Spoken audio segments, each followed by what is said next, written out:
Hey, what's going on, guys? I go by the name of Doubtfire, and in this video, I'll show you how to filter data in Google Sheets so you can only display the rows that you want without deleting or changing any data. So I have this sample spreadsheet right here where we have from employee, department, city, and sales. First, you want to highlight your entire table, including the headers. Your headers should describe what each column is because Google Sheets is going to recognize these when creating filters. So we have this highlighted, and then we're going to go ahead and click data at the top, and then we want to create a filter. Now you'll see these like small little filter icons between each header title. So say we only want to see employees and sales. So I'm going to just widen this just a little bit, and we're going to go ahead and click the filter arrow. And then we're going to clear out everything. So say if we only want to see the employees and sales, so we're going to go ahead and drop down on department right here. I'm just going to widen this really quick. And when we drop down, we're going to go ahead and clear this out and then select sales.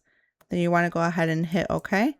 And now we can see that John, Mike, and Jessica are the only ones that are in sales. The other rows aren't deleted, they're just hidden. We can go ahead and clear that and then select all so we can get our data back. So we're going to go back to just viewing sales only. And clearly we could see that there's only like one of each like person in the city, but you can also narrow it down to having people that are in sales in Chicago only. And that's it. That's easy. This is how you filter data in Google Sheets. If this tutorial did help you out, please give it a thumbs up and subscribe if you're new. I'll see you in the next one.